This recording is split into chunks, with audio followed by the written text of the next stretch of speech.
sure.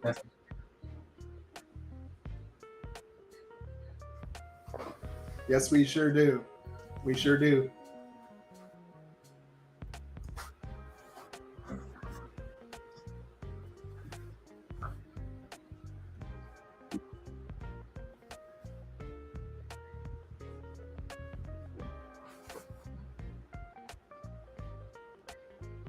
Yo. Hey.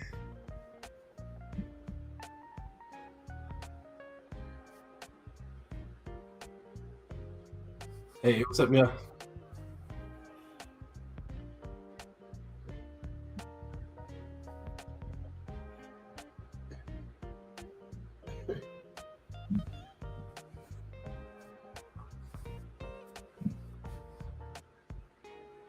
Hey, what's up?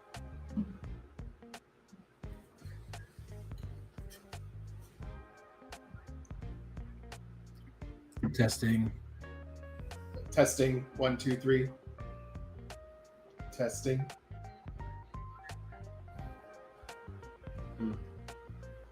On. I'm sorry, guys. I am sorry. Welcome to the RTP podcast. This is your boy D757 Darkman from D757 Gaming. We are back. And once again, we have come to you guys to answer your question, Mr. Holden Foss. Yes, we do review RPG Maker games.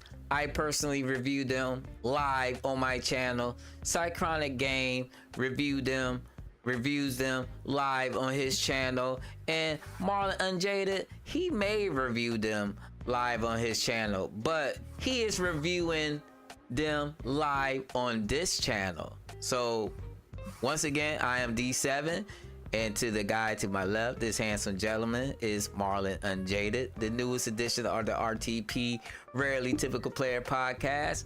And to my right, we have the sci-fi fanatic, the Captain Kirk of RPG Maker, aka Mr. Spot, aka Starship Origins developer, aka Starship Rebellion developer, Cychronic Game. Engage. And freaking Gage, man. And freaking Gage. So you guys already know Wednesday at 4 o'clock is doomsday for some folks. I don't know what it is. Maybe the spirit of SG Harlequin has rubbed off on your boy D7. So my heart is getting colder and colder every stream. I don't know what it is, but long live Harlequin. Long live Harlequin. Long live SG. You know, yeah. Come back if you can. Come back. All right, guys. So today we have Floral Disaffect by Fever Dev. We're gonna talk about this game. In this game, according to me and the developer, they put a lot of hard work in this. So we're gonna see. We actually had, because my birthday just passed, we actually had, you know, time to review this game. And you guys may have seen the stream on D757 Gaming and the video on the RTP podcast YouTube channel. So we're going to talk about this game. We're going to let the developer know what we think about the game, how they can improve the game if they don't want to improve the game, how to not and what not to do to make your game better, and what to do to make your game better. So yeah, let me play this video, and as you can see, you know, custom art, custom title screen. This is what we like to see in RPG Maker, guys. Don't you agree? Don't y'all agree? Yeah, for sure. It's sufficient. Yeah, we're tired. Custom stuff is always great. However, like we could really easily like critique this one, like, you know, pretty heavily. Is there like a synopsis? Do we want to start off with like any sort of synopsis for this game? Yeah, that's a good idea. Yeah, let me pull up the synopsis. Okay, I had a synopsis, guys, but I had to close my window. Okay. And I don't know, Cychronic, do you know like where people can find this game? I think itch.io, right? Oh yeah, we got it. Itch.io, Right? itch.io, and the link is in the YouTube description. Those who are Link is in the YouTube, the link description. Yep. So is there. I can read the synopsis if you guys want. Let's freaking go, my guy. Oh, Let's yeah. freaking go. Okay. Servitor's friend Ouiki is kidnapped by the nightmare. Let me stop. Let me stop you. It's Ouiki, like OUI is like we in French. Ouiki. Wiki. Like the Ouija board. Wiki. Right. All right. Get it right.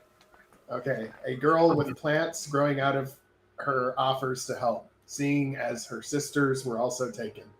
Servitor is part of the Dreamer cult, and Ouki's ultimate dream is to destroy the Nightmare cult once and for all.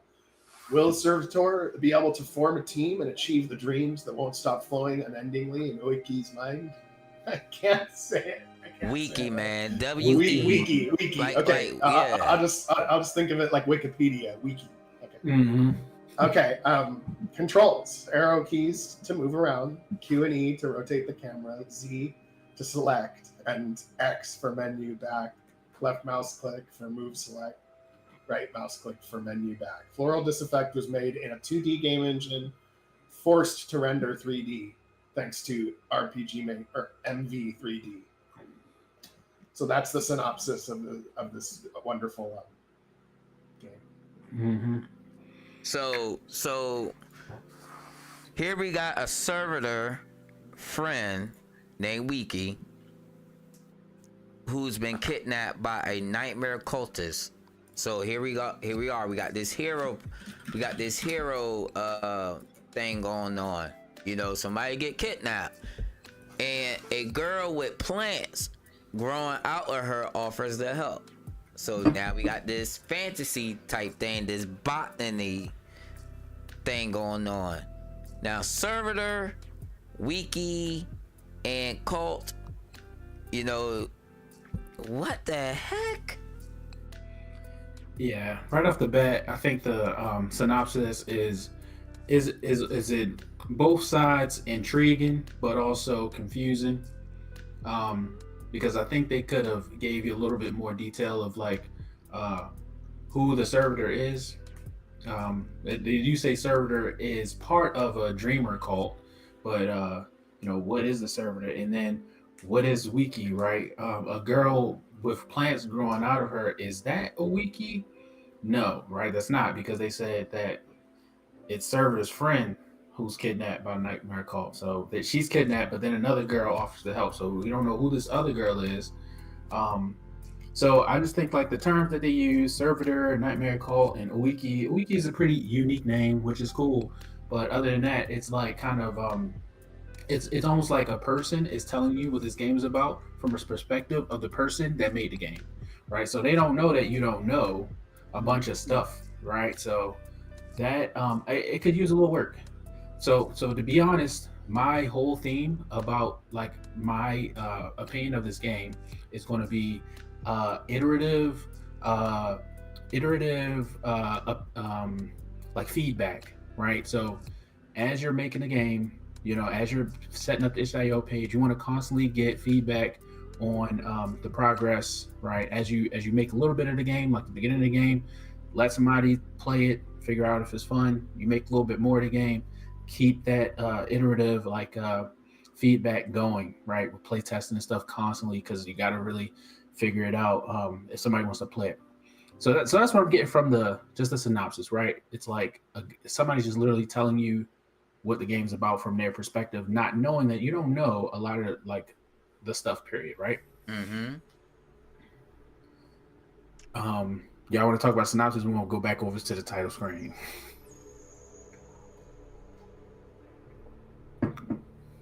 Because jumping back to the title screen, low key, I'm looking at the itch.io page. It says Floral Disaffect. I actually think that that title banner on the itch.io page is way better than the title screen that's used in the game. Yeah, it's like they could just use that. You know what I mean? So that's cool. Yeah, because like right now, you know, like when you go to the itch.io page, you could see who the characters are. You know what I'm saying? But now when you boot up the game, it's like these characters are mysterious and you don't know who they are. It doesn't make any sense if we already know who these characters are. So maybe you could have what I would have done, you know, to make it stand out. I would have the girl, the flower girl, you know, maybe the focal character, you know, in front, and the two that's in the back could be silhouettes. You know what I mean? It's kind of like, you know, the flower girl, Ouiki, who we're going to get into, could it be like the protagonist of the story? Then you got these two shadow figures in the background lurking, you know, which kind of supports the you know, the synopsis of somebody being kidnapped.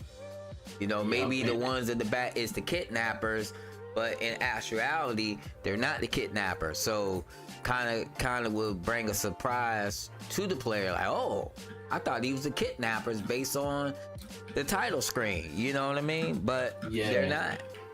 So that would have been cool. Yeah, and tying that into the title, Floral, meaning like, okay, the one girl with plants growing out of her, like, I don't know, man. So the girl, all right, straight up, Ouiki is the girl with the plants growing out of her, right, on the left, right, in the image, like on the itch.io page. She's the one, right? No. All right, that's not her. So who's the girl on the right with the purple hair? That is Ouiki. So that is, then the girl playing. Oh, okay. Dang, I swear I played this game. I'm sorry, I swear I played it, but I don't really like. I wasn't able to get attached to like what's really going on. But yeah, I was playing as, I had Servitor as like the guy that was walking around in the front of my party. So I assumed that he was the main character in the story. That's just how it looked from the gameplay, right? Like it's, yeah, when you just fired the gameplay, you can see like he's the largest image in the screen, and like you know. Yeah, I thought he was the main character. Yeah, me too. I thought he was the main character. So, but they were kind of a tag team from the beginning, you know. Yeah. It was them two. Yeah, so I guess we can jump straight into like the story if you guys want. Yeah. Yeah, that's why I think that's why these guys are here. They want to know more about this game before they hit the download button. Yeah, like, all right, so I guess I just really want to preface this with like a like a, what do you call it? It's like a warning. Like I felt like this game was kind of like lacking in a lot of areas. What?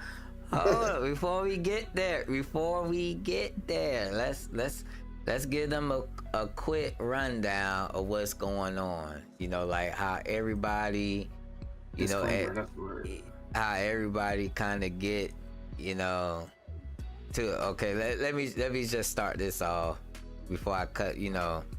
Then we could talk about, you know, what's this and that. So I'm going to say this. I'm going to say this.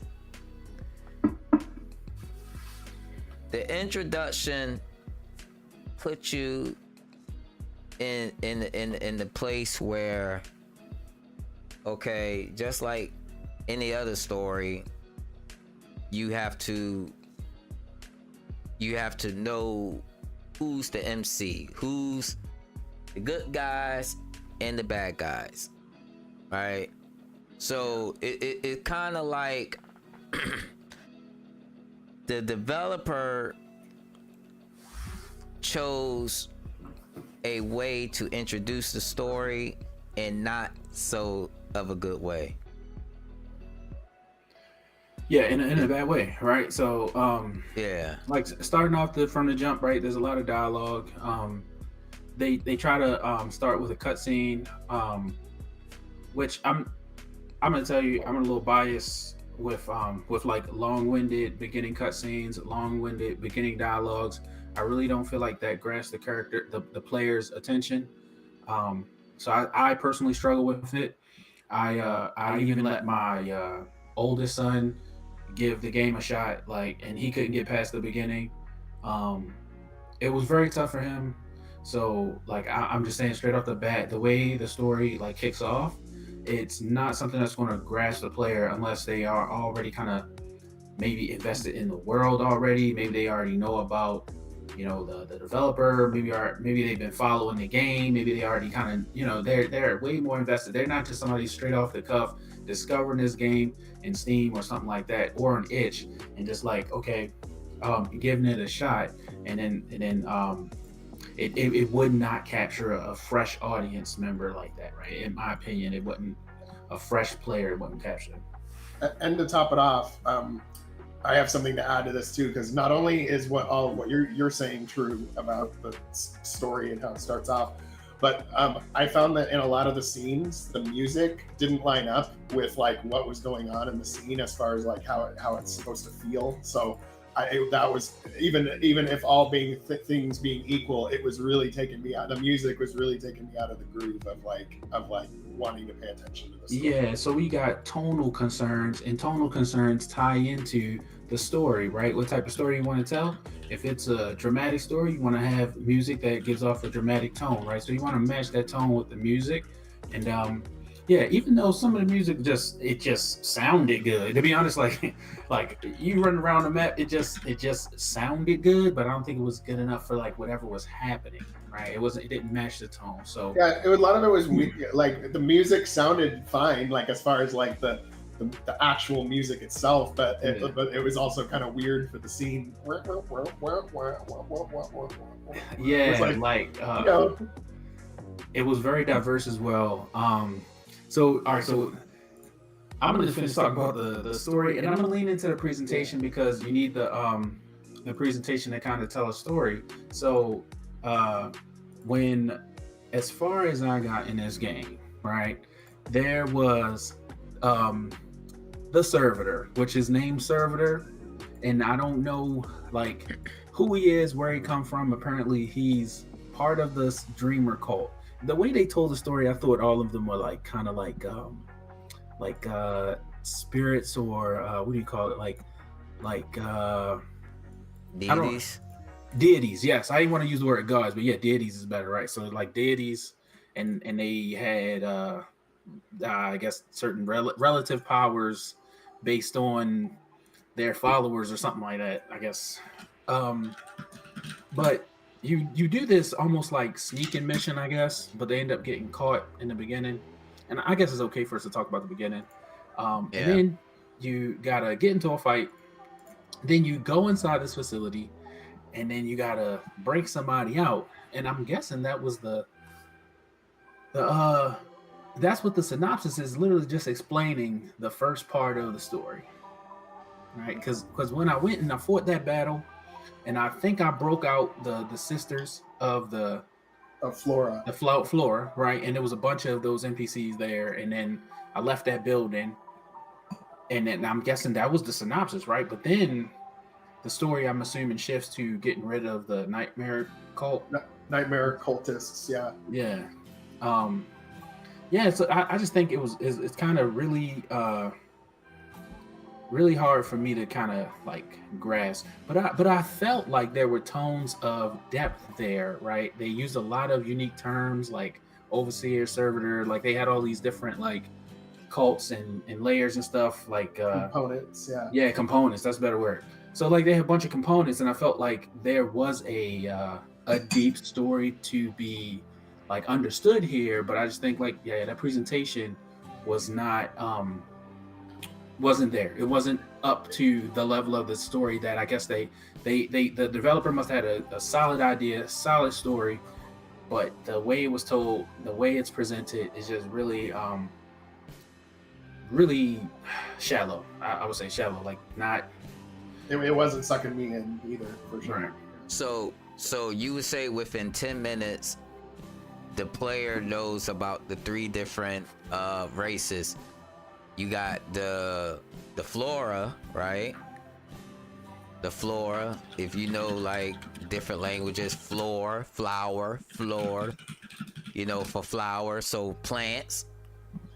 So then you got the dreamers, who are, you know, the servitor people. Then you got the Noctiboxes, right? Which are on screen the people we're fighting. So the developer, like I was saying, the developer put you in the position like how the game launches. You're like right there at the root of the problem, right? Without any knowledge of or any scene of why we're there. You know, we're just oh, I smell something, or you know, this like you really have no clue why you're there, you know what I mean? Like, or have any idea. Like most games, and I feel like not having a proper introduction or proper opening like most games have, where the player at least have an idea of what the purpose is, and why are we the main character. This game, why are these characters working together, you know, that kind of thing. Yeah. Sure. This game doesn't give you that like right away. And the way the dialogue is written is kind of tough to really figure out what's going on because of the language, like the terms like servitor, floor, like the player is not introduced to any of this, so we really don't. It's hard to follow. You're right. Metabelle, that was the name of the flower girl that she played with, right? But let me mention SG Harlequin's comment. He mentioned that a VTuber played. They skipped the dialogue in the tutorial and then went, they didn't know what's going on. I can resonate with that a little bit, right? Now, I didn't play it like that. I tried my best to read the beginning. However, I was still confused. So someone else, like, that just kind of validates where I'm going with this, because I don't want to think I'm beating up on this game. Like, we have reviewed some games that have been good. All right. So if you're a first time viewing, like, we have reviewed some games that have been good. So we're critical about this game, particularly because we want people to like improve on that. So we're really trying to hammer on like how this can be better. So just wanted to bring that point up. He said he wasn't talking about this game, but you know, your point still stands.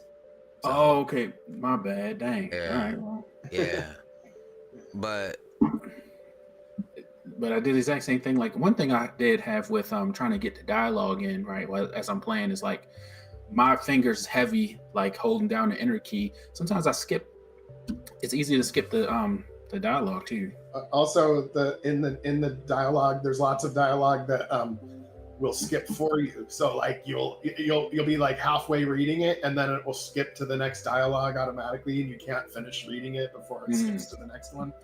That happens quite a bit. And why do developers do that? Like, are they mistakenly? I think it's meant to simulate like an interruption, like the character's in the middle of saying something and then they get interrupted by another character. But then as the player, it's kind of confusing, where it's kind of like, oh, wait, I was reading that. Okay, now I'm lost. With my experience in RPG Maker, I think that's false. I think most developers, it is bugged out in a way. You know, they didn't mean for that to happen. But I get what you're saying. You know what I mean? And then, so you saying it's bugged? You saying like it's built in? But what if they were, right? So that can be even more misleading. Like if they actually were. So that's like you know. I just think that the whole system, you know, and like if we all know mechanically in RPG Maker, right? There's dialogue, key symbols that you can put. I Yeah. think it's like a pipe and a slash, right? Yeah. To make the dialogue weight. Right. Yeah. I am a fan of that. I do that a little in my game quite a bit, but I don't do the full second pause. I do the 10th of a second pause or whatever, which is the slash dot. And it provides like when you have like a comma in the sentence, you have that strategic mini pause. You know, I do that. Yeah, Harlequin's got it. He says also highlighting key terms is something that I'm in favor of it when, especially if you have a convoluted story with lots of variables, you can like highlight the important ones yellow and stuff. It helps for sure. So I think I want to put a button on the story. How much more do you guys want to like really get into the story? I'm gonna kind of lead us to you, D7, because you finished the game. Was it like, how epic was this journey by the time it got to the end? The game felt kiddish to me. So the dialogue in a way was kiddish. You said your son played this game, Jaded, right? Yeah. How old is like is he a teenager? Nah, well, my son is 20 years old. 20? Yeah. And he couldn't. Okay, so an adult played this game and couldn't get past this. Yeah, and he's played stuff like, I'm trying to think, like long-winded RPGs, right? Like I think he played The Witcher or something like that, right? So he's used to like sitting there reading dialogue, right? So you, yeah. And dialogue is not necessarily a bad thing, but it has to be interesting, right? So like a lot of times, I can tell right away when I'm playing a game if I want to like keep reading more and more, or whether I'm like, no, next, out, I need to get out of this to get to the next part. And it just kind of depends on the game, right? See, so they pull it off or not. What I really think that's with this game, even close to the end, I was still a bit confused on what my purpose was. Like, that's the first play. That's the first play. Then I had to, rewatch my VOD so I could truly understand what is everything about, like the terms, the definitions. I think because the length of the game and the way the dialogue is written, and I'm talking about NPC dialogue, the player really doesn't get much, and they have to pretty much second guess on what's going on. All I know is this: the Servitor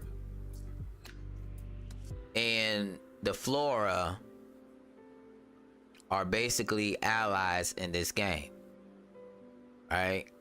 Yeah, against the Nightmare Cult. Yeah, they're the Dreamers and the Floral who are against the Nightmare Cult.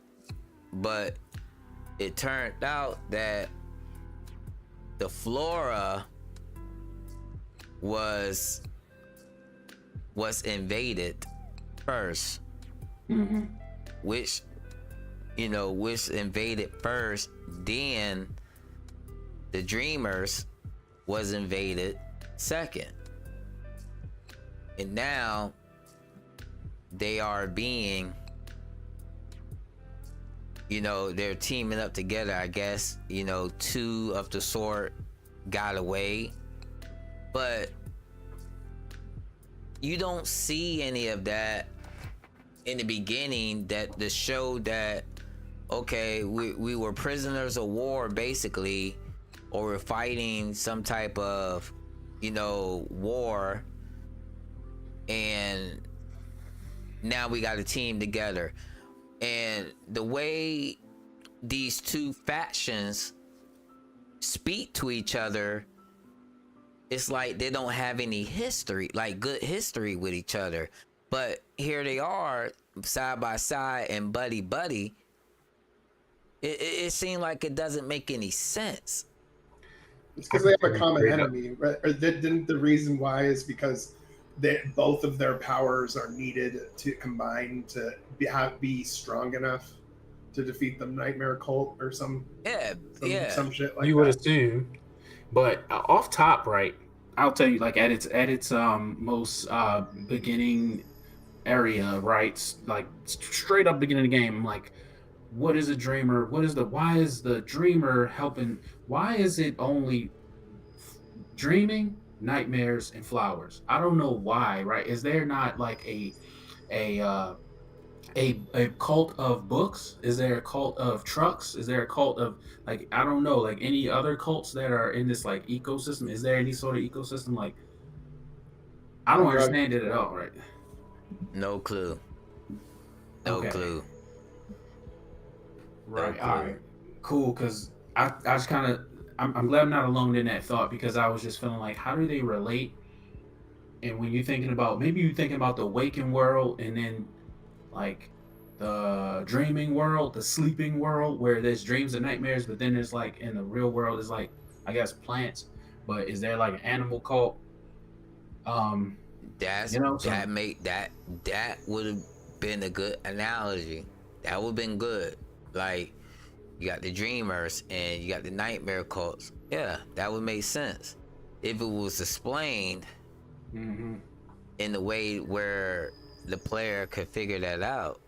You know what I mean? It's kind of like the developer wanted to get too technical with it in terms of like lore and riddles, where it you know, it's going to be hard to catch on. Yeah, and then it seemed like they were using Noctivians, that term, and solid arcs. I don't know like who any of this is. Was there like a glossary or something in there? You know, you can go and look up characters and stuff. I don't think there was. No, it was stuff that was mentioned like once or twice, and then like after like an hour you forget what that one line was, and then you have to like go back and look at it to remember. All I know is this: the solid arcs are the solid arc is a god. They're the dreamers. They're the dreamers deity. So they're called Solidarkians because their followers are Solidark. Oh, okay. Then you got because Solidarks with an S. It was just straight up just Solidarks. Yeah, Solidarks. I guess that's the deity name with the S. Oh. Then you got Not the Bots, which is the deity of the nightmare. You know, that's those the bad guys. The Validots, you can trust them. Not the bosses. Then the Flora, which are the plant people. Yeah. You know, they were subdued and overthrown by the Noctibots. But why was the Noctibots wanting to overthrow the Flora? Like, where's like, it's confusing, man. It's confusing, man. I tried to figure this thing out. I couldn't really figure it out. Okay, we got another question from Riptide. Really good question. And I guess after this we can kind of wrap up story and then jump into the other elements. But they say it's easy to feel the confusing jargon in a game that misses the mark, at least a little bit. How do you guys handle this yourselves in your own games, easing the player into your language or whatever? Cychronic, this is probably a good question for you. Yeah. So the way that I tend to do it, and of course I'm still practicing as well to get better and everything too. But sometimes what a lot of people make as a mistake is they try to explain everything, and sometimes it's an old-fashioned like thing that people say a lot, but showing the player rather than telling them as much as possible. Like, so for example, you might have a cutscene where that object is used. Like, so for example, in my game, I have like a transporter, like on Star Trek, where it beams you up, and it's called a MATCON, matter conversion something. It's just jargon, right? But the characters will literally be like, you know, do we have a MatCon signal? Yes, we do. And then you see them getting beamed up. So intuitively, you figure out what a MatCon is instead of this is a MatCon. It allows us to transport you off of the surface onto the, you know, there's multiple ways to do it. But that's just one small example. But when dealing with the lore and stuff, kind of giving people, showing them in like a really nice cutscene or something like that, because they can associate it with whatever term or whatever group it affects. That's a good example. And I can kind of add a second example from my experience of games playing, and then also some that I made. I ain't publishing it yet, but simple scraps of paper, like you ever play Resident Evil, Yeah. and then you find like a note on the wall. Also in RPGs, they'll have, you know, like you can put a library in your game, and that'll be a place that the player can choose to go if they want to know more about the lore of your game, right?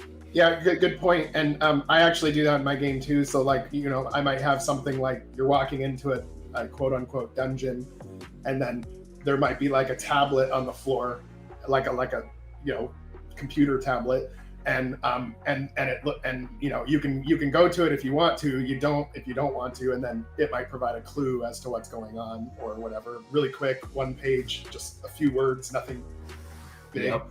But it There's, adds little artifacts to help with like making people want to explore and stuff like that. But without putting it in a big fucking dictionary and indexing it with a glossary and stuff, I don't swing that. Right. I generally lean more towards the natural interaction when you learn the lore. Having something in the menu is a little tedious for everyone. I feel like even those who like to really dig deep into games that like even like visual novels, having it stuffed over in a menu is a little bit too much. But you ever do like a dungeon, like in your gameplay? So you're playing a story heavy RPG, and it's like their first dungeon. What Persona 5 comes to mind when you're doing the first dungeon, and then you see pictures of the last boss. You see some paper on the wall talking about something that the last boss did. So it's kind of like a paper trail leading you through as you progress in the dungeon. It's telling you like maybe some invaders came in. These invaders came from this certain planet that's in your lore. These invaders had a war with some other faction in your lore, right? So then when you get to the boss, you're like, that's that guy, that's the general of the faction in the, you know, during the war, right? So that's a way, and that's just putting a couple of events in your game, right? That kind of just might be a picture or something that'll talk about what's going on in your game. So it's easy to do, right? Don't make it feel like it's like you got a plugin, you need a plugin for this. It's just, you're being mindful about the player and trying to feed them that information. I think it's going to be super impactful if you consider leading them into the lore in a way like that. Yep. And at the end of the day, it's all about, you know, how interesting you make it. You know, something that sticks out to your players. Like, for example, you know, if you have certain jargon or language in your game, like maybe certain items that could be quest related or story related, and it sticks out, you know, the player is going to be attached to it, you know. Or it could be certain classes that you have in your game. The player is going to be attached to it, you know. But when you have so much lore dump, giving us so many different new terms, without slowly feeding it to the player, you know, because right off the bat we learn the floor servitors, you know, this and that, without spending that extra time to actually learn bit by bit of who these people are, the player is not going to really care because they're given so much information at the time. And this is going to come into gameplay, and where I say, oh man, what is this? I have no idea. What is this? I have no idea. And that's what's going to happen. You know, that's what's going to happen. Like, you as the developer knows what these terms are. And I keep telling these developers, we don't know your game. You know your game. It's your job to introduce us to these terms that you want us to know.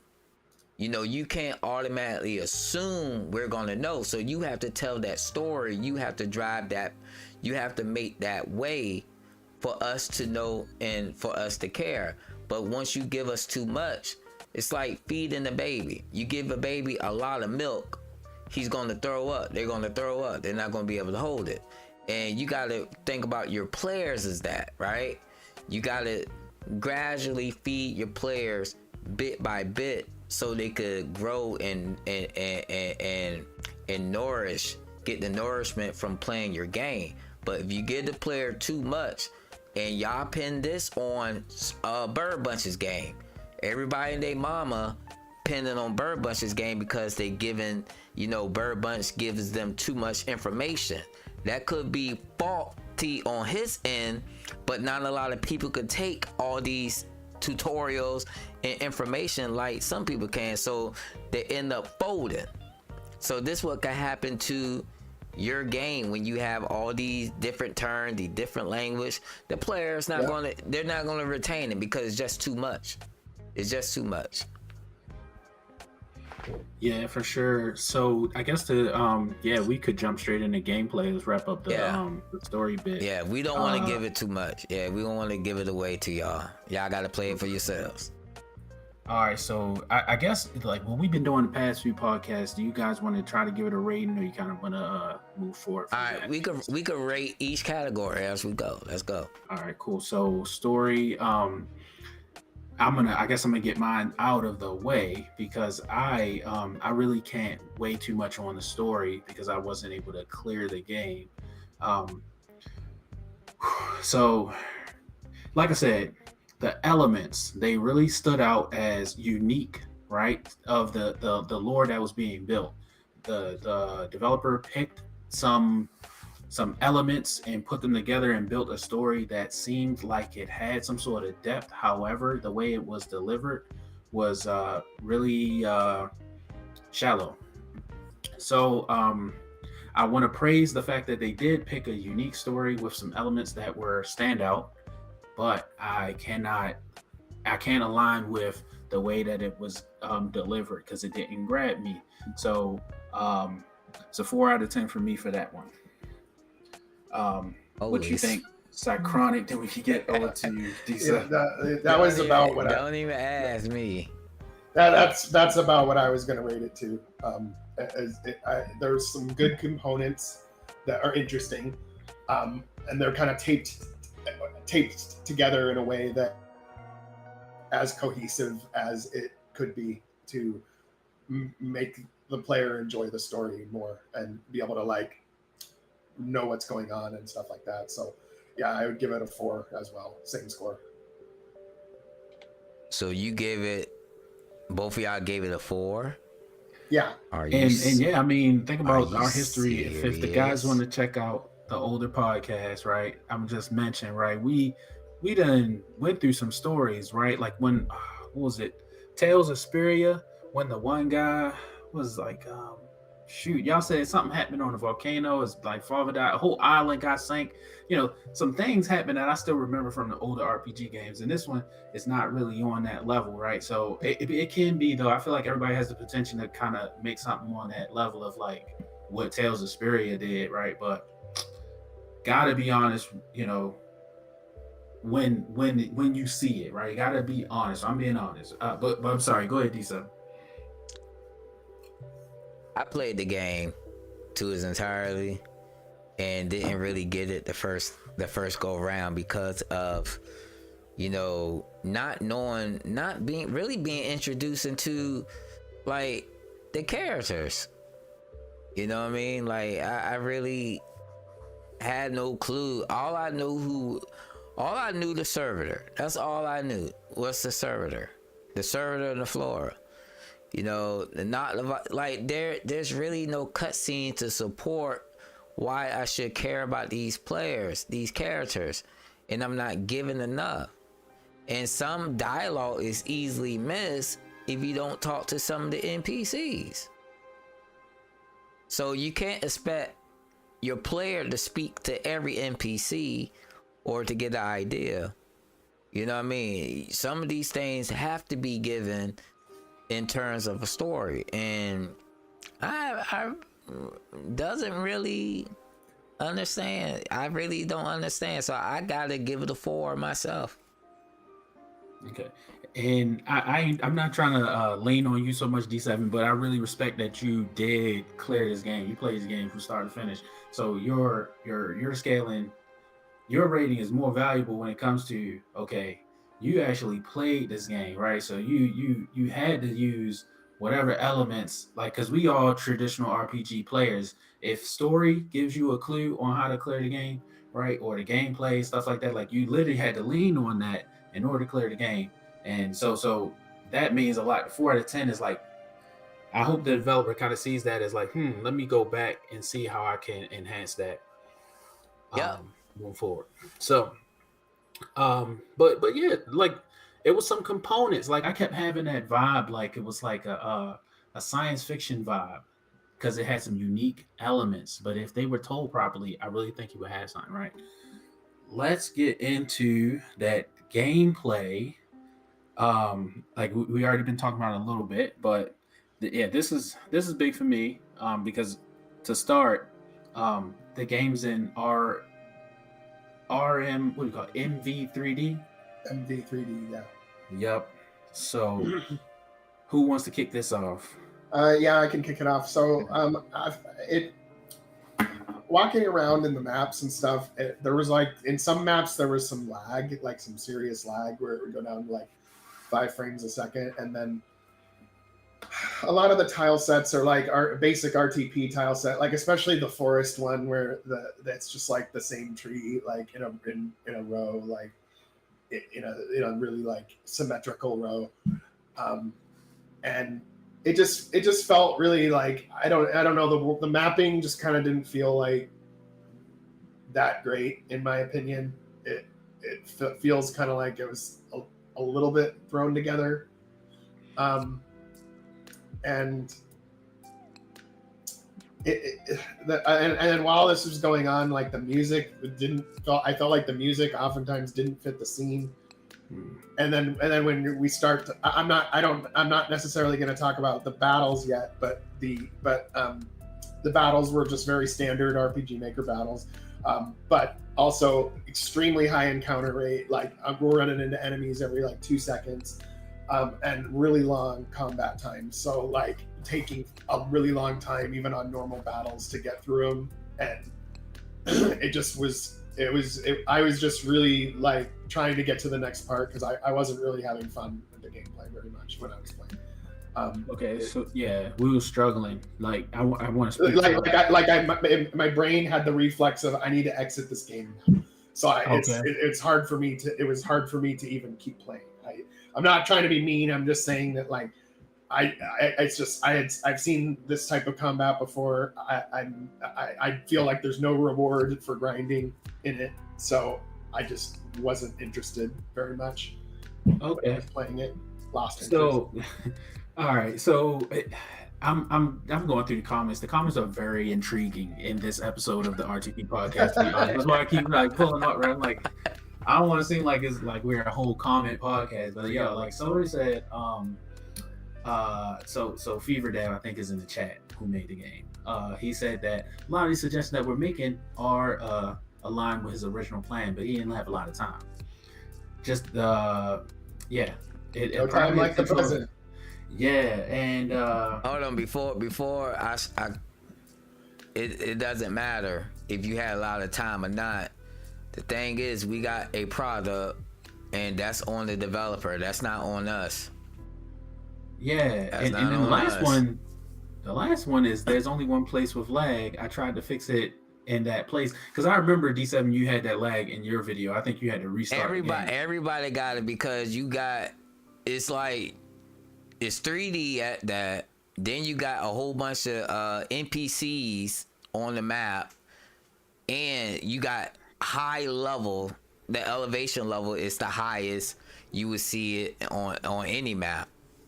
So yeah, it's really laggy. Even offline, you know, I thought it was OBS thing. Even offline, to minus 40 frames per second.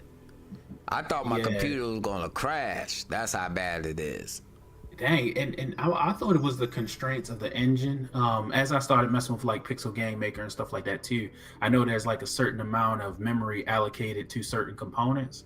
So maybe it only had one thread or something like that. The whole it's the one thread thing.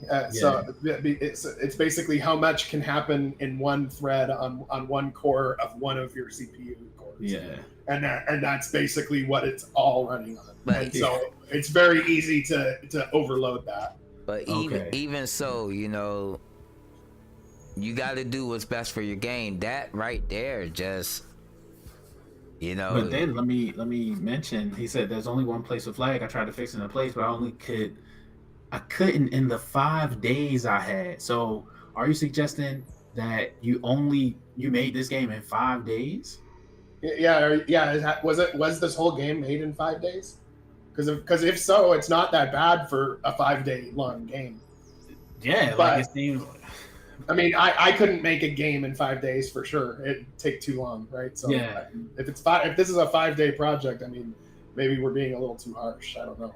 All right. So the harshness, I think, I don't agree with the harshness, but the relative score aligns with a game that was made in 5 days. Yeah.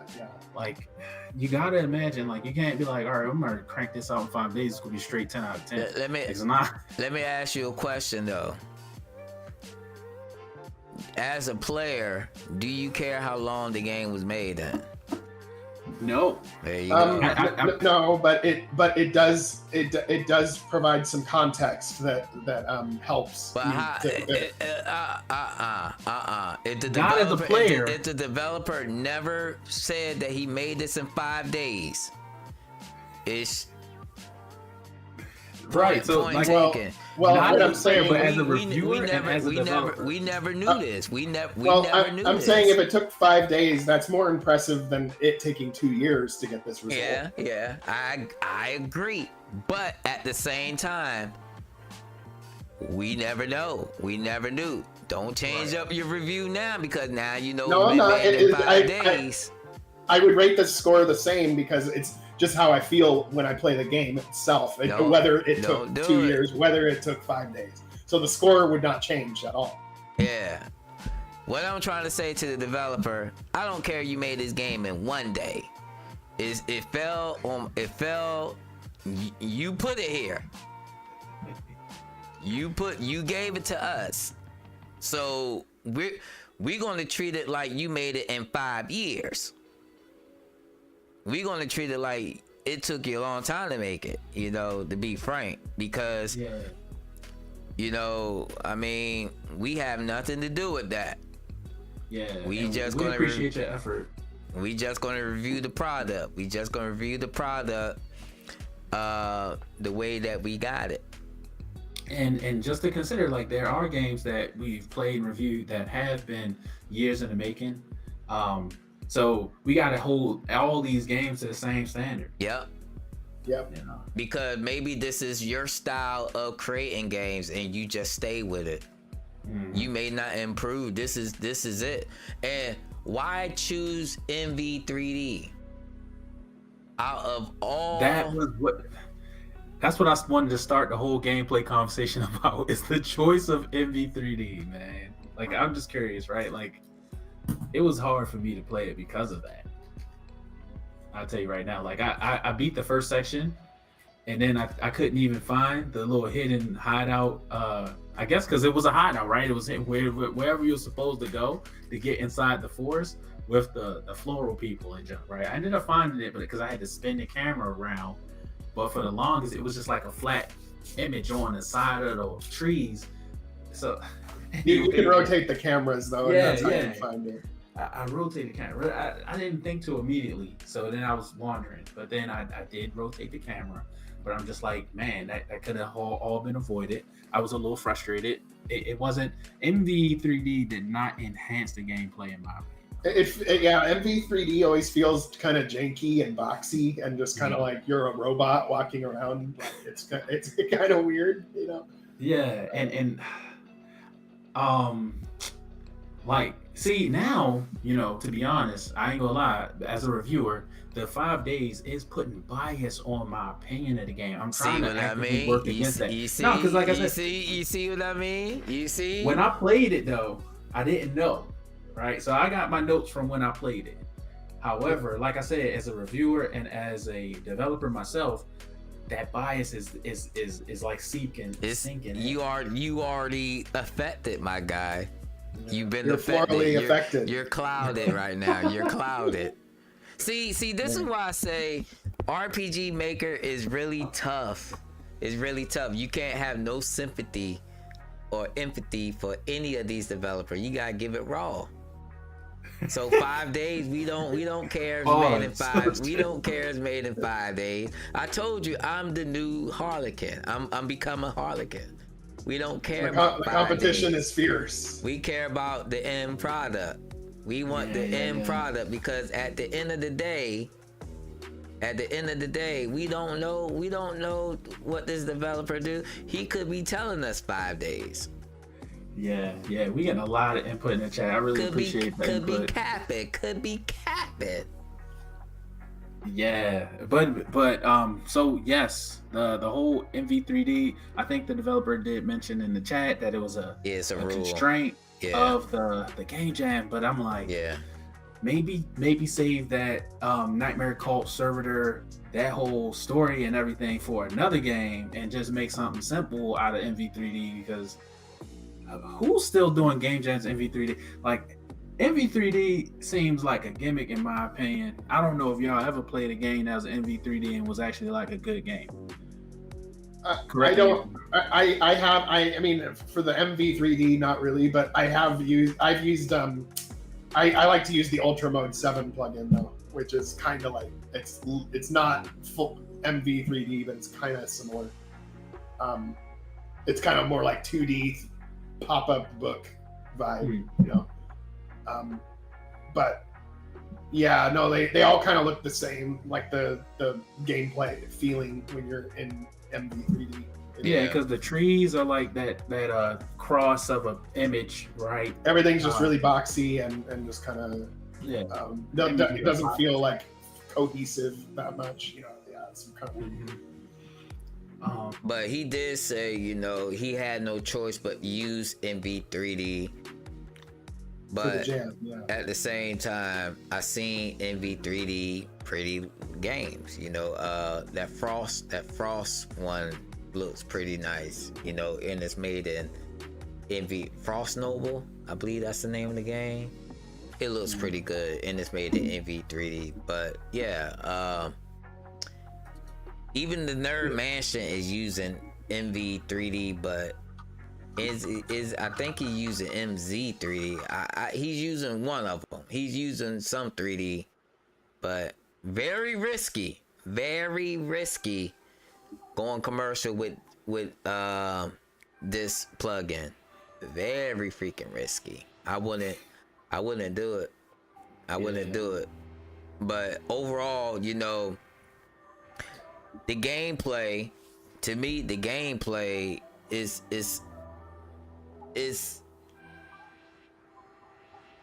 it does feel rushed. And the 5 days, I'm sorry, oh man, I'm affected too. The 5 days kind of explain the rush, but I don't care about the 5 days.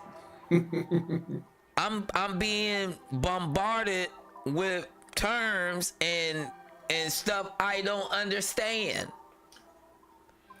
I don't get it. And you know what I mean? Like, I don't understand, man. I mean, But with some more time of it being put in the oven again, you know, maybe it'll cook at the right temperature and it'll be a delicious meal at some point. Yeah, I would say,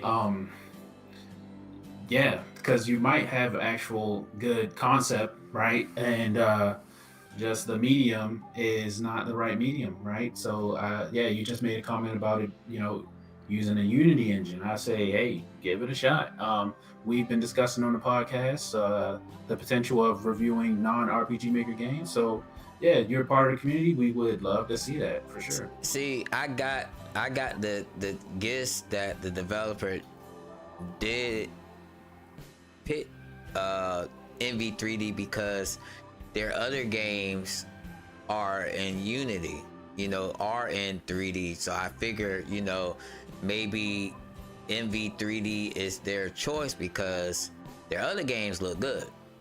You know what I mean? Their other games look, you know, look good. So I'm like, okay, we got RPG Maker. You know, maybe they wanted to do RPG Maker and do this. And to be honest, this doesn't look like a developer who knows Unity comes to RPG Maker, because you would think that you know Unity, you know how to code, you probably make your own plugins, whatnot. You would dominate this. I tell you, D7 right now, I don't want to cut you off, but I'm starting to learn that a good programmer does not necessarily translate to a good storyteller or a good game designer. Oh, for sure. Yeah, I agree with that. AKA artists. Mm-hmm. This is custom art. Because we going back to the beginning, and even though it was like a big cutscene, that's still gameplay. What big cutscene? What big cutscene? All right, I don't want to say big cutscene because when I use the word big cutscene, I'm thinking like elaborate with detail and stuff like that. Now I'm just literally talking about like the beginning section that had a whole bunch of text. It was like message, right? And we walk up and it's like the first Nightmare Cult guy. That situation, I think like the player didn't have any sort of agency. So that's where the game design kicks in. Like you gotta grip your opponent, your player, right? Like they gotta be able to like click something other than enter, make some sort of decision, get them involved in the game. But I didn't see a lot of that, you know. But as far as jump back into the gameplay, I did see like how did I want to like kind of some pros where I think some of the unique art was there. Some of the all right, so there was some things I guess you could like explore and find. Yeah, I don't know, man. Like I'm ready to shift into the battles because that's where I think that's fine. Let's shift into the battles. Yeah, so the meat of it kind of was I could see so going straight into the battles, I could see where a lot of the strategy, the elements, the real almost like the real work of the game mechanics lived was in the battles. Now I still have a problem with the whole like we start off with the the front view battle. The front view battle, but with no like sprites for the characters and just your basic slash across the screen RPG Maker battle system. Right. So just letting the developer know, like, yeah, that's not the desired battle system, right? Front view battle is like probably it's default in the maker, so it's not really like the desired one. And I'm thinking because, hey, if you're an RPG Maker, RPG player, diehard from many years, a lot of folks know that that's very it's a very archaic system, the front view battle, right? So we shy away from that. We really don't like front view battles. The techniques though, they seemed like getting into like the actual skills and stuff that the characters had. I can tell, I guess Servitor was meant to be the tank. Mehetabel was supposed to be the healer, and Ouiki was supposed to be kind of like a buff. You don't want to say something, D7? Did we rate the gameplay? Yeah.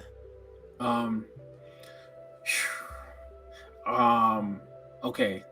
Let's start with Cychronic first, since you went first last time. Get your thoughts together.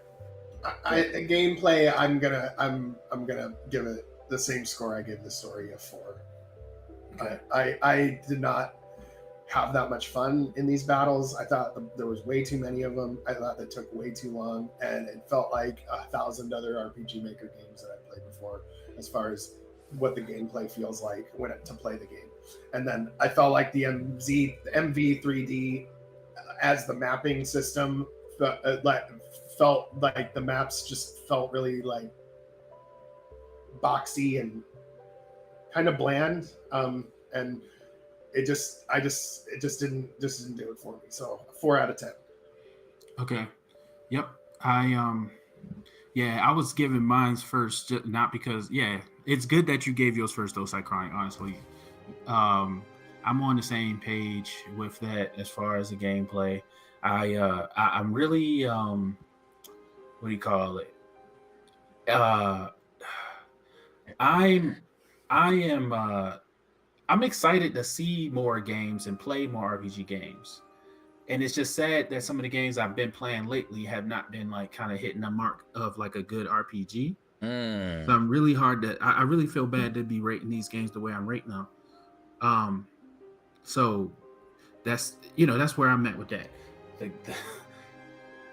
The battles were a struggle, not because I don't know how to play RPGs, but because it was just designed to be a struggle. It just wasn't fun. It wasn't fun. Yeah, we're gonna get into the battles, but the battles do tie into the gameplay. So I'm generalizing it, and it just wasn't like I agree with Cychronic. It wasn't fun, which I feel bad for, because reason why I joined this podcast, because I wanna play some good RPG games. D7, what you got? You ain't scored. I it's 4 out of 10, just like Cychronic. My bad. Okay. I said, yep, I was right there with him. All right, so it's in 3D. You got exploration. I did like some of the stuff that you do find, like the secrets. It did have some of that. It did have areas where you probably will backtrack in terms of that. It, and also you get a lot of random encounters, so it's basically, I give it a 5 out of 10. Yeah, and then the lag. The choice of MV3Ds. All right, anyway. Yeah, the lag, yeah. All right, so 5 out of 10. Let's go. Let's freaking Jumping go. back in. Yeah, thanks D7 for your score, because like I said, it weighs more a little bit for this game. Amen. I did watch your stream though. The back to the battles. I think the battles, like we were talking about, the format is not the desired format. So I think it's easy to go into settings and flip that switch. But when it comes to like the enemies, they were really like oddly like tough. I guess like I leave the first area and I could clear that. I saved the daughters or whatever. Then I just went right into the first zone where I was fighting these plants that you see on the screen right now. Right.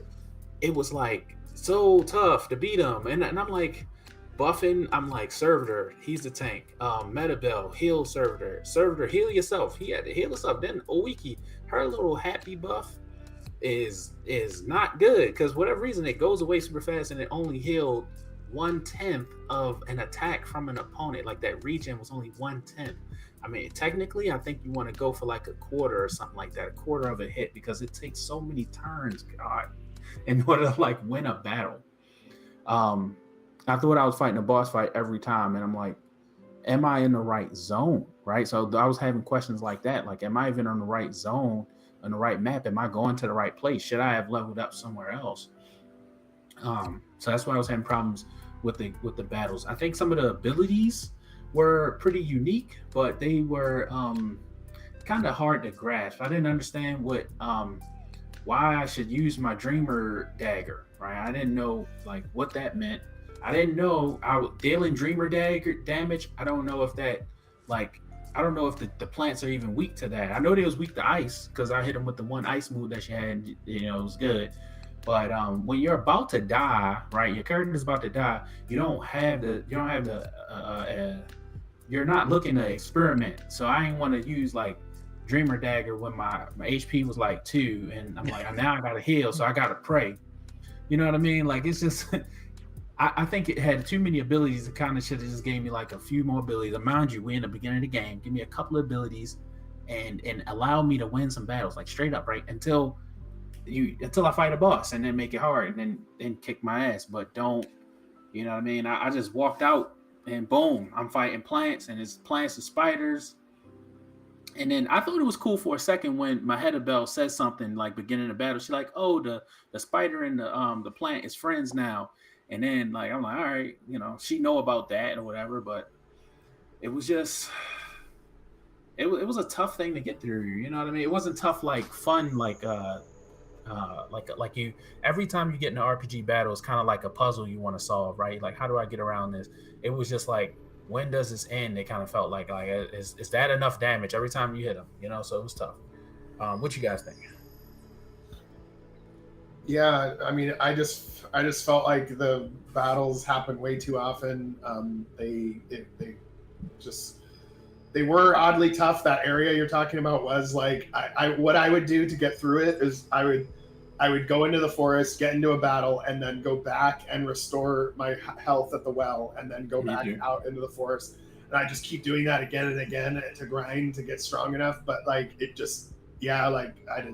wasn't fun. So. Mind you, I didn't know that restored all your health. I literally had to go hit enter on every object, and then I hit enter on that object, and then it was like it was my health. I kept thinking that the crystals was like save crystals because of other games. You know, I don't know. It's just like my familiarity was. But the crystal did nothing, right? Yeah. I was like, what? Oh, is this a save crystal? And then it turns out the crystal does nothing. Yeah. So having those type of challenges made it tough. So yeah, what you think, D7? Don't get me started on this battle system. Oh my goodness. Yeah, I think did you game over one time in your playthrough? I think you guys know that front view is like one of the hardest to make interesting. Because the lack of action sequencing, you know what I mean? Like, everybody loves seeing action. This game not only has lack of action sequencing because it's front view, but it also has terms that you don't freaking know what it means.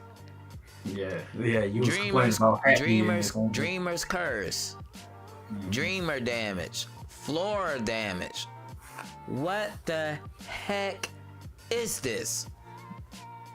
Even the first battle, you're introduced with the Dreamer damage element or state.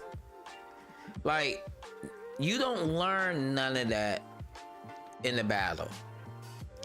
You learn it if you talk to an NPC. They will tell you what flora, curse, whatever being cursed mean. They will tell you exactly what that means if you talk to that NPC. And this isn't an important NPC, so this is easily missable. So why not? See, this is what I'm talking about, like teaching your players new things about your game with your language. This is how easily you get confused, because Dreamer damage sounds good. It's unique. It sounds unique. But it don't mean nothing when you actually have to figure out why do I need to do dream damage? It don't tell you what's going on. The developer did say, oh, it pops up. It's hard to read it if it's going so fast. Like, I can't read the text because it's instant. And I think that because the lack of VSync, FPS sync, it's the, like it doubles the speed. So the game ain't optimized for people that's playing on powerful machines. So they're going to miss that. They're not taught these new mechanics that they should know, and there were mentions of combos. How do I know I'm doing a combo if I'm not shown how to set up the combo? Like there's a lot of terminology in this game to make the battle system cool, but if your player don't know anything about it, you're just gonna play just like any other RPG, do the best attack that you can. If the developer wasn't there in my stream, I would not even know what carbon effect means or ice effect mean. I would not know. If you pick one of the classes, you can actually inflict any weakness you want on the enemy. Did y'all know that? Yeah. That you can pick classes. When Ouiki's the only person class you pick, you given a choice dialogue, right? But if you pick a specific class, you can make the enemy weak to ice, you can make them weak to wind, you can make them weak to winter, darkness, whatever. At your will, you can actually give them a weakness. That's not explained to you in the game. Like that's not really explained at all. None of these like, what does happy mean? Yeah. Like, what Sheesh. does happy do? I thought happy was all right. So from me investigating, right, trying to pay attention when she would grant happy to the party, I thought that was the region effect. I thought it was. I could be wrong. Then you get You told a joke. then you get attributes increases.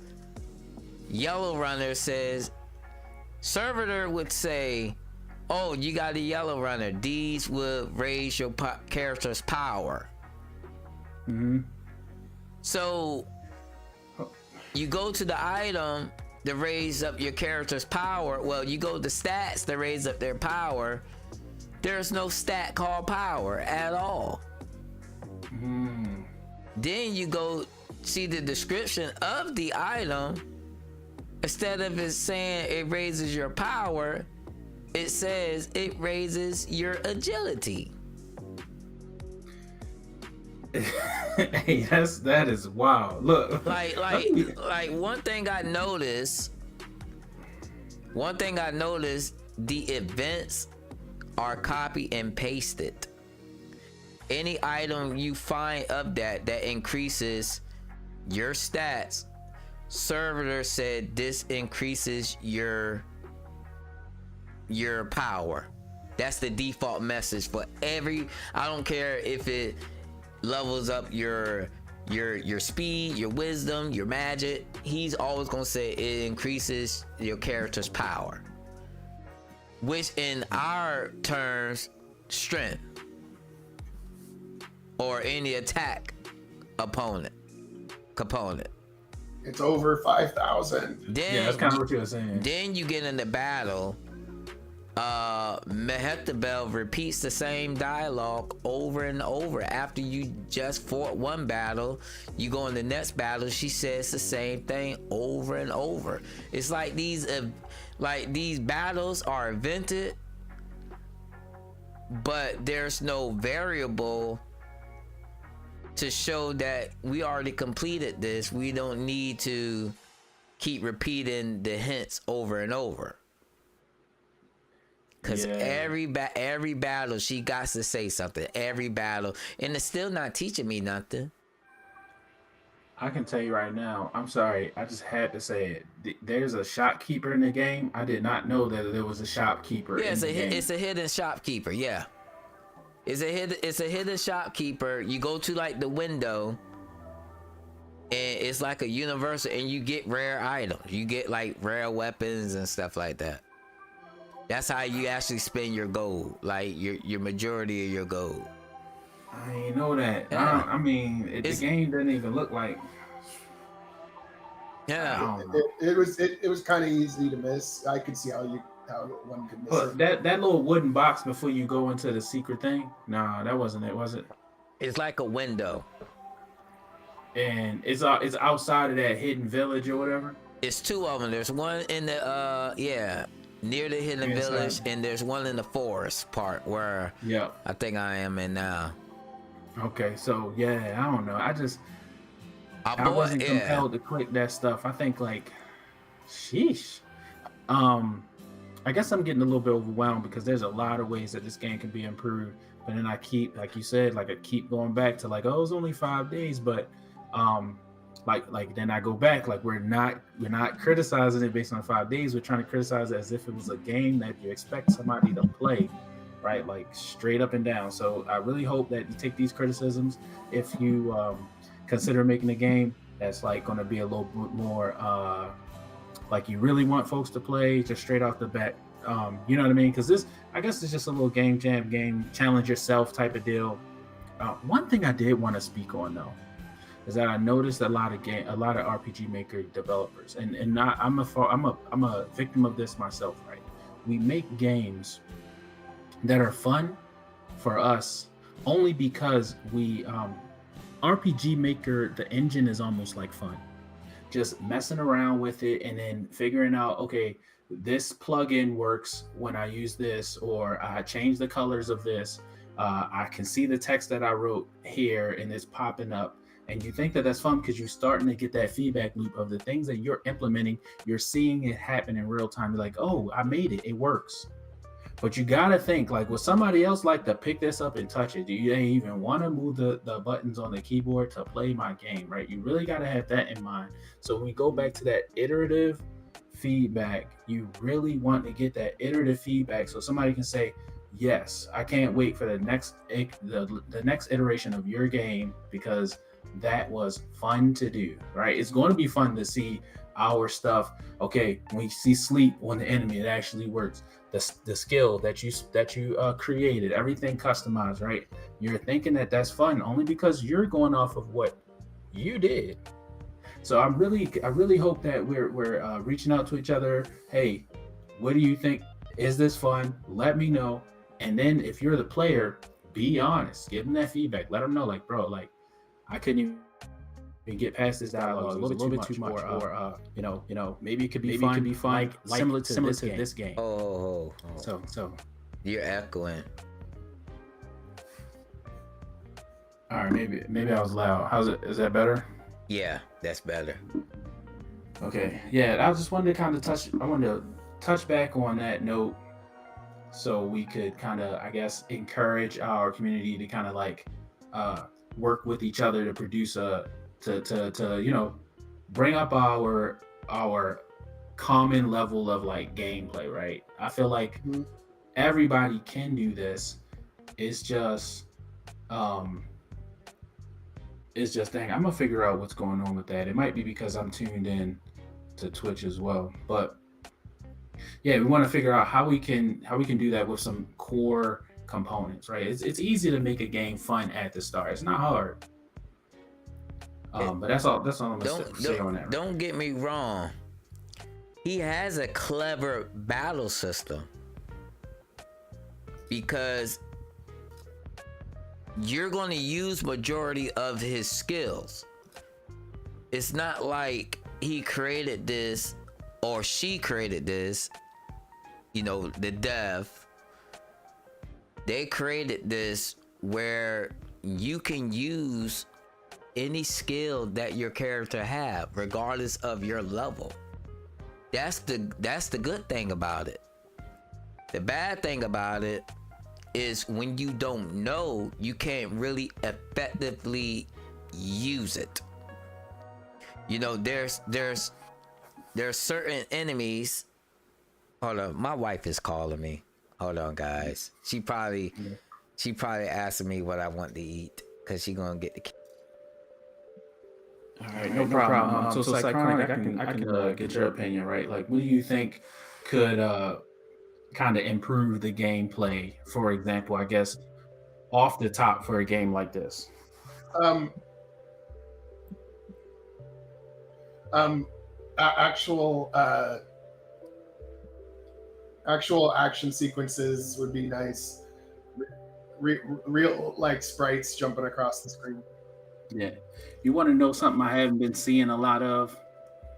I haven't been seeing a lot of like dialogue options, right? So when you're watching cutscenes, if you gave if you are assuming the character of like Servitor, right? If that's your main character, that's who you are in the game. If Mehetabel says something, let Servitor give a couple of options. That gets the player back in the game, right? They could say, oh no, the dreamer cult doesn't approve of such attitude. Let your player select that option, right? Let your player select options that play to the strength, play to the story, right? Simple as that, right? No. All right, so we got a comment. Harlequin says dialogue options are worthless as they have no impact on anything. I highly disagree. Because I would approve. It's a lot to make them impactful. However, if you feel like you're involved in a conversation, then you're playing a game, not watching a cutscene, right? You're still playing. Exactly. They have impact on role playing, right? So if your dialogue option creates a unique response by the NPC, then hey, you just got that response. It's not the most flashiest of gameplay elements, but if you can have an attitude with the NPC versus being remorseful to the NPC, you can be sarcastic to the NPC in your story, right? Have a sarcastic remark, then you're automatically role playing, right? And then you're playing the game, right? And that's automatically a step up above just hitting enter for the next person to say their dialogue and you're just watching it, right? So D7, like while you were on the call, we was trying to brainstorm a few ideas on how to elevate the gameplay, and simple ideas that would just make the game a little more fun. What you think? Like one idea that would just make this game just a little bit more fun. All right. So what I would have done, it's okay with this game. Give us the black screen. Like give us a vague detail of what happened. Why the not the bots, took over. Overthrow one of the factions. We in turn could play as Servitor and rescue Mehetabel to get where we actually was at. It kind of show exactly what our purpose is and what actually happened. And two, it's okay to explain to tutorials about what these different effects, because most developers explain their mechanics with a battle tutorial, which is fine. The player is engaged in battle, they're actually having fun in battle and stuff like that. If he decided to keep the MV3D type thing going in the first person system going, that would have been good. Now I have an idea of my purpose and what I'm actually doing in the game. Two, make it more, quest friendly. Give us a reason why we should care about the not the bots. Maybe give us some minions that appears and goes, and maybe make it more action oriented instead of just random encounters, and repeat dialogue. But like I said, this game will look better in regular format, like regular 2D style. It will look a whole lot better, than this 3D mess. You can already see. Yeah. I did. I don't know if we did already praise the art. I like the unique art. But there was some of the reused icons, animations, and stuff like that. So like they're like canceling each other out, right? And Yeah. the front view is just not like we already touched on that, So just jump away from front view, right? Um, and so we were talking about dialogue, and I think that the chat got like really involved in that in the dialogue options. I think that hey, we got to recognize like we're playing a RPG where story is a vital element of any like role playing game.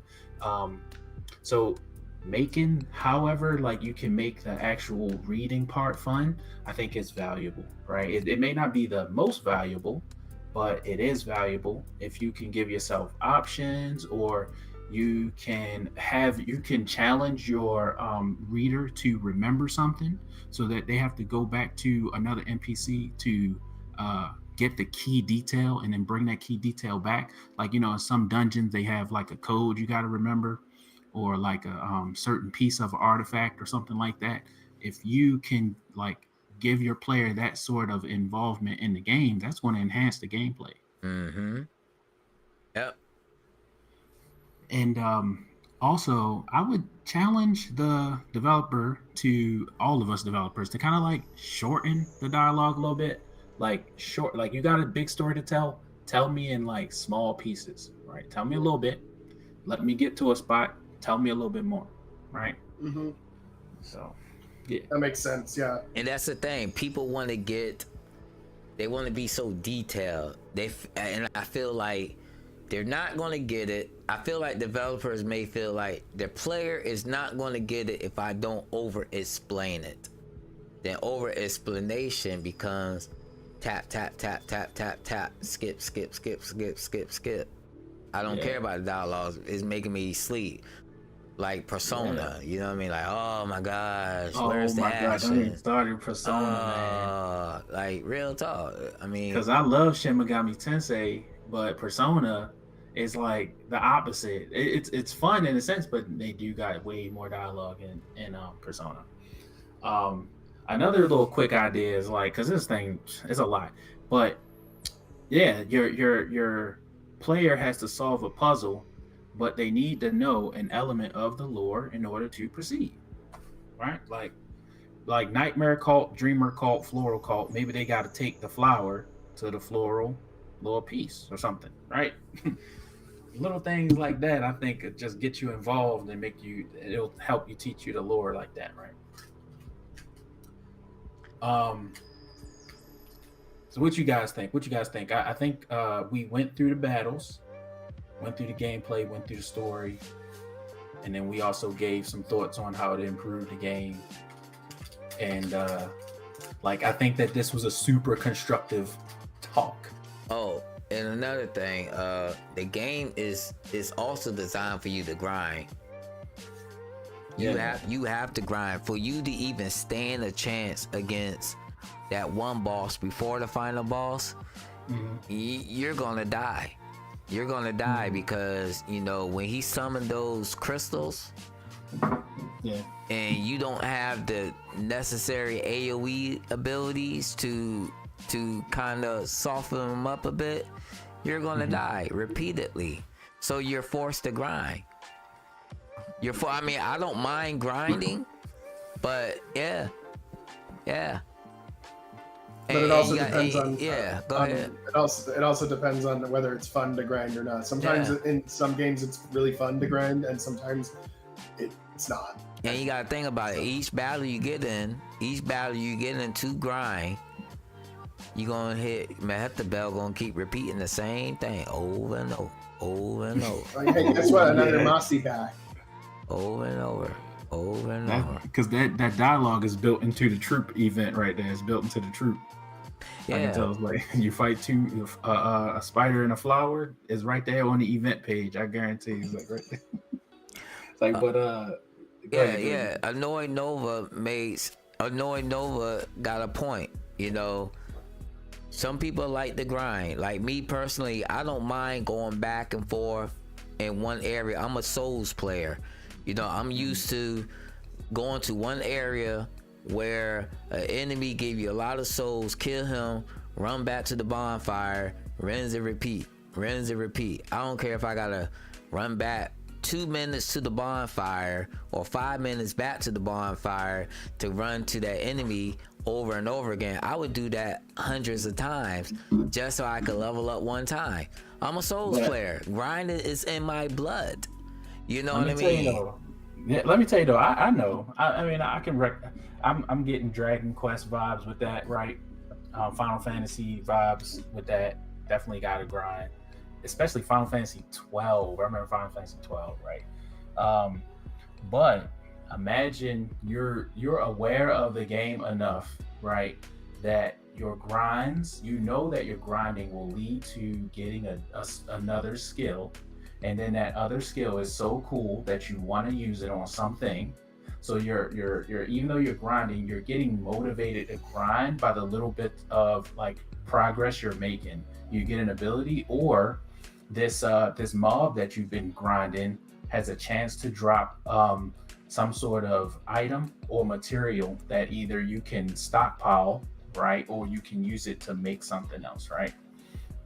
Like having those little like I don't know, those little treats, right, or like, you know, hints, or those little elements, like they help the grind, right, in my opinion, right? They make it so that like the whole thing you're doing is playing the damn game. So it's like, you know, you don't want to seem like you're just like, all right, well, I'm gonna hit enter 1,000 times until my guys are like this level. It's not just the level, it's like maybe a different enemy will spawn after a certain amount of time. Maybe you can learn that skill of the enemy if you fight a number of times, right? These little other elements of the game give you that little bit of motivation to keep that grind going, right? I mean, in this one, you just learn skills. Mm-hmm. You just learn skills that you know you need to fight. Is it motivation? Not really. Right, and then you get one every time you level up. Like I remember you mentioning, like you just level up, get skills, and then I get a little overwhelmed. I mean, I'm playing it like I want to enjoy the game. I'm not playing it like I want to understand the game, to be frank, right? So if you have to coax your player into wanting to understand the game. All these abilities that they get, they're really going to be kind of overwhelmed. Like, why do I even have this? I just started the game, you know? Mm-hmm. So, yeah, that's kind of where that. But like I said, you know, I really do stand by the developer on this. You are going to use every skill. Like you're strategically, you're going to, like, the game does have strategy. The last boss, you do got to strategize. I give him that, but it doesn't take away the fact that, you know, some of the terms you still don't know. But like I said, if he never told me that you could apply these weaknesses whenever you want to apply, or how to strategize, like certain weapons may do fire damage, so of course you want to add fire weakness. If you don't know that, you don't know. Yeah. You know what I mean? Sometimes backseating may be a blessing in disguise, but at the same time, it should teach them something and say, hey man, my player don't know this. I think I need to operate more on the game so they can understand why they need to do certain mechanics. You know, that's my only complaint. But other than that, the music in the battles, I think they were cute. I think the music was cute during the battles and stuff. Yeah, the music, like the music sounds good, but it doesn't match the tone of the game. That's my criticism. It's kind of like a parody. Like the music's kind of like for like a funny game. But this game isn't really funny in a way, if you think about it. Yeah, and like, yeah, so many good comments are coming through. I don't want to like read them all off, but yeah, we definitely reading your comments, guys. And I think like I can really resonate with some of the things that y'all are saying. So really appreciate the comments. Mm-hmm. Um, so how do you guys like? So I guess we can rate battles and then we do like overall Yep. for this. So like I mentioned, I'll just throw my score out there because I'm rambling already. So I already mentioned that the fighting was I can tell that it was probably the strongest part of the game in my opinion. Because it looked like you said, D7. If you get to the boss, you're going to use all the skills. And from what it looked like the characters were fleshed out to take on some certain to cover some of the standard JRPG roles. So I appreciate that. However, the choice of the front view battle system and some of the tactics were a little like hard to understand and a little bit too overwhelming to be used in like the beginning of the game. I am going to just middle of the road, 5 out of 10, the battle system. What do you think, guys? I'm gonna just for overall and for the battle system, I'm just gonna rate it the same as the other categories. A solid 4 out of 10. Yeah, the skills are useful. They work or whatever. But again, I've just seen this kind of thing like 1,000 times before. So it's just wash in, wash out, and basic or canned RPG Maker battle system. So and then since every other category before overall was 4, it makes my overall score 4. Let me ask your guys a question. What's the longest boss battle in time you've been in on any RPG game? Probably Ultima, Final Fantasy 10, or I'm thinking Shin Megami Tensei 5, fighting what's his name?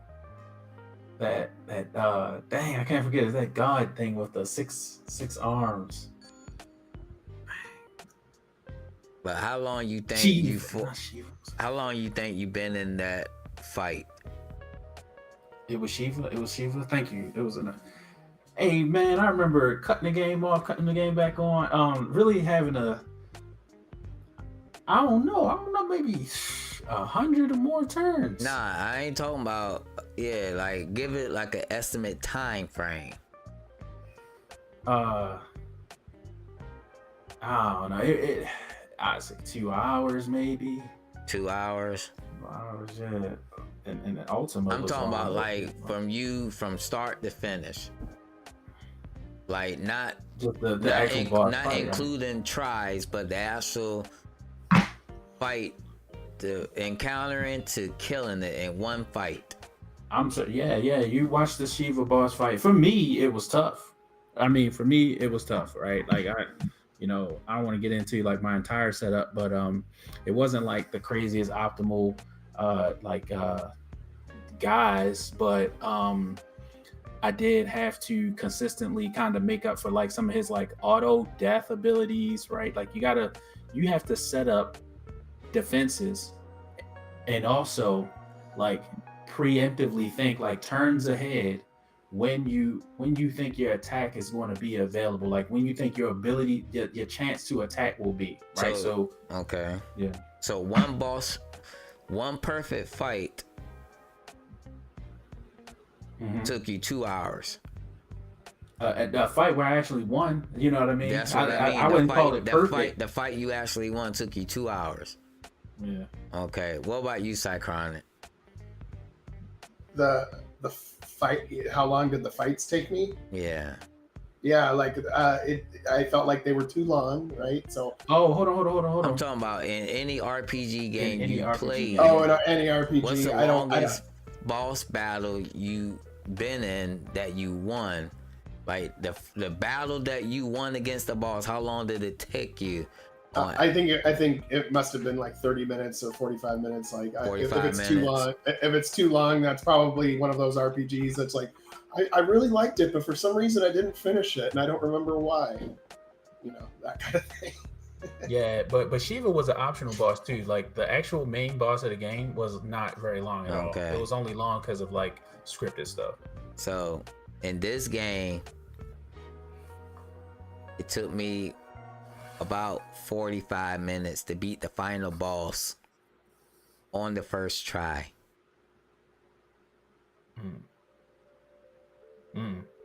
Yeah, I think And here's the kicker. Every sub boss you beat gets revived. More than once. And you gotta kill them again and again and again. So is that fun for? Don't get me wrong. You get tense because you want to win. Of course you want to win, but yeah, you see what I'm saying? Yeah, it wouldn't be very fun for me. You know. Yeah. So yeah, that's the final boss experience.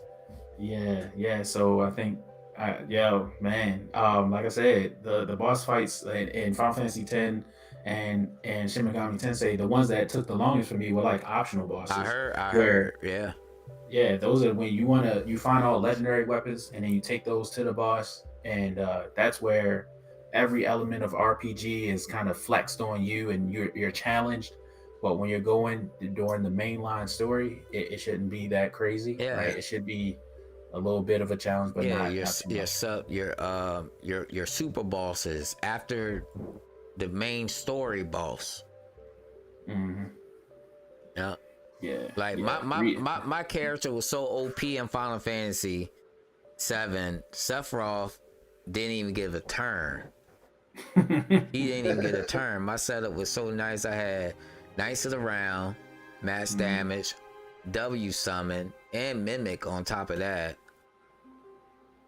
So that battle's instantly done. This one, I put my heart and soul trying to beat this boss without knowing what everything means.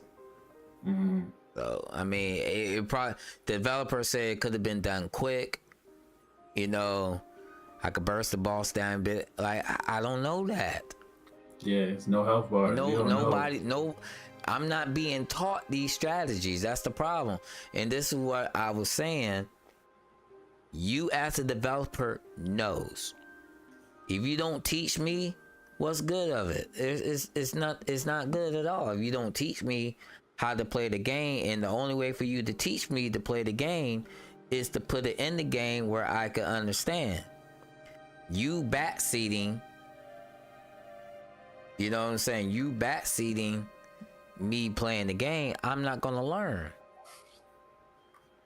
I'm not gonna learn. Yeah, it sort of poisons the well from the developer being able to find mistakes in their own project when they backseat. Because if you let the player just play, and you know in your head as the developer, no, you need to go that way instead of that way. That's actually a flaw in your game because it wasn't clear to the player what they needed to do. And then if they go off script, so to speak, they might go to a different part of the game where they don't know what's going on, and it gets confusing and stuff like that, right? Mm-hmm. Yeah. All I want is a clear definition of these states, stats, dreamer, whatever you teach us. Don't give it to an NPC because we may not speak to that NPC. Teach us exactly what we need to know of the game. Like back in the day, the older games that came out on NES, everything was taught in the manuals, not in the game, because the developer expected the player to read the manuals to learn the game. That's why they were designed. Which I never did. I never read the Yeah, some people never did, but you would never know Cloud's last name, Tifa's last name, Barrett's last name if you never read the manual. That's crazy. I remember oh my god, Legend of Dragoon though. I read that manual. Yeah. I don't know why I mentioned that, but yeah. But do you learn a lot? You learn a lot reading that manual, and I still have the manual to that game. Yeah. You know what I mean? Manuals were designed for a purpose, and most developers, they don't have manuals no more, but they have it in game. So if you got something that's complicated like that, you know, you could have put like a little glossary, you know, like a glossary or something, maybe in that little hub where all the flora is at. You could have put something there, you know what I mean, to educate the servitor, who could be the main character. I mean, it's really no main character because you both start as the servitor and Mehetabel. You know, they both have a purpose, but you get what I'm saying. You get what I'm saying. Right. Just to follow up, we did get a message from Harlequin. I'm reading these things as they're coming in. I think that your reply is aligned with what D7 is saying, right? So they don't need to know everything, but they need to know, that that thing they got in their hand is a wrench, right? Like it can be used like this. How to use it, like what situation to use it in, is not something that they should put in the game, or because then the game is playing itself for you. But yeah, there needs to be some sort of mechanism for learning. Yeah. Harlequin said it. He said it best. Yeah. Mm-hmm. He said it best. Don't teach us everything, but teach us the basics where we could become advanced players. Basically, what I was trying to say. Are aligned with what y'all saying. So yeah. Nah, he's aligned with what I'm saying because he's piggybacking off me. That's how I do. So, yeah. I mean, don't get me wrong. I my freaking dog. I had fun moments. Your game, the game ain't horrible. It's not a bad game. Like, it's not. It just needs some more.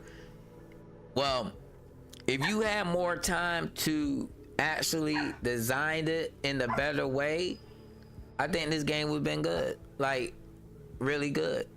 More time in the oven. Mm-hmm. But now, I mean, it's just another game. You know, it's just an RPG Maker game. Yeah. So, what we rate the battles, people? Did we rate the battles? Yeah. We was just 77 because mine was like 5 out of 10. Yeah. Yep. Yeah, it's my turn, right? Yeah. Because I do see strategy in this game, I still don't know what the heck I'm doing per se. But I do see potential. I see the effort. I see what they're trying to do, and I can't undercut that. You know, I would give this. I'll give it a 6. I'll give it a 6 because of the fact that, you know, you do get what they're trying to do, but you don't fully understand. Now, if I really understood everything, then it would have been a lot more higher in my score. Hey, baby. I was gonna have it again. Yeah. I'm gonna have to talk to y'all because Daddy done heard something. All right, but yeah. Hey, baby. So with that said, we pretty much got the overall score. I think mine's sitting around 4.5. Psychronix is at 4, and I guess that makes yours D7 about a 5 out of 10. Y'all. I'm gonna talk to you. All right, yeah. The dog disagrees with D7's rating. Yeah, the dog is smart. Y'all wild in the chat for real. It's real funny. Y'all comments are super funny. But yeah, I guess that does that wrap us? That's Floral Disaffect, man. I'm excited to hear, like, you know, keep sending those game recommendations in the community and stuff. Like, it's been a blast for me, even though some games are tough to review. It's overall still been a blast for me. What you guys got? And there's plenty more out there too. Yeah. Yeah, Floral, Disaffect developer. Keep grinding, keep shining, and like we said, we're going to do non-RPG maker games in the future. So we're going to, open up a link. We don't know when, but we're going to offer those opportunity. Where we probably do once, maybe once a month, a non-RPG maker developer just to start off a game. We're still growing. We're still trying to figure things out, new formats. So be patient, guys. Be patient. A lot of this stuff is coming. But, we're not trying to discourage anyone. That's not our goal. We are trying to make you better and all that good stuff. And like I said, you guys, it's different from when you're sitting on the side until you actually play the game for yourself. You could see the cleverness what this developer is trying to do for what it is. Like, you can see it, but it needs some work. And all we could do is just encourage them to keep making RPG maker better. And maybe one day you'll make a commercial game. So Daddy, yes, I can talk about it. yeah, when I'm done streaming. I'm streaming right now, then we're gonna talk about it, okay?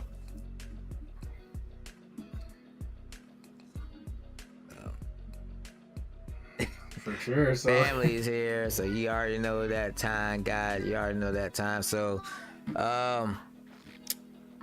yeah, anybody want to close out? no, just again, yeah, thanks for everybody tuning in the podcast. I think we same time next week. Next week? And yeah, it's going to be a We gotta do this roulette again? game. Yeah, Yes, man, it's every weekly. week. It's weekly. Oh my gosh, another podcast. Yeah, we got a lot of games to go through. Dang, bruh. I thought I was gonna be able to play some AAA games. Or maybe some Red Genie. Let's freaking go. Oh, Red Genie. Yeah, I gotta love that one. Yeah, but that's what your stream is for, right? Don't you stream these stuff so you can put them on your stream, right? Give me $14.99 and I'll get it. Facts. Facts. Hey, that's a whole other conversation, man. How about when Harlequin, you- shut yeah. up. Shut up, Harlequin. Yeah, my bad. If that's coming from me, my bad. I think yeah, we gotta figure out how to adjust This that. dude, that echo. he got no filter, man. This guy got no filter. He don't care about your But feelings. it's weird or because nothing. I don't. It's I weird can because hear I it. don't hear an echo. I hear the echo sometimes, and it feels like he got a little reverb, like he's in a big room, a big empty room. That's what it feels. It feels like you're in the bathroom talking. Yeah, I'm gonna listen to the podcast. How about But that? it could I'm be, listening to the podcast. it could be the camera mic, to be honest, if you're using that. Okay, I'm using this this snowball, Oh, okay, never mind. Okay. but I mean, my camera mic could be doing something. I'll figure it all out. Yeah. I'll So figure maybe, No, it sounds totally different on the podcast video on the YouTube channel than it does on this yeah, Ninja private thing. That yeah, we're because talking yeah, about. It we're, sounds completely different. yeah, Okay. yeah. So they don't know. They don't know. Yeah. And Harlequin, at least we got AC, my guy. We're in the house, sitting in the cool AC while you're there sweating and fanning yourself with a ostrich feather. We're in the high life. AC blow on me. Come on. All right, guys. I ain't messing with y'all.